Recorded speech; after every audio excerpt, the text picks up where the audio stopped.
All right, back out here with the 2007 Honda Pilot. So the other day when we were moving, the back lift gate here, it finally decided to die, or the shocks over here. So I did replace them. It's fairly simple. I just got some over at O'Reilly's. I think they were like 40 bucks a pop, but it was worth it. So it's pretty simple. You just have a nut up here that you have to undo. I forget what the size was, but you know, you can figure it out. Just take them off, and then these little nuts actually will come in. There's a little groove inside the strut here, or the shock, whatever you want to call it, and it just you got to get a flathead screwdriver and pop this little part out a little bit, and then you can put the little knob inside, and it just closes, and then it's seated inside of it.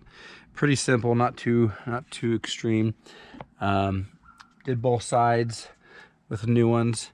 They said they're good for 50,000 opens, ups and downs. So, but yeah, it makes a world of a difference. Now they work just fine. So, pretty simple. So it's just how to replace these struts, these shocks on the back lift gate.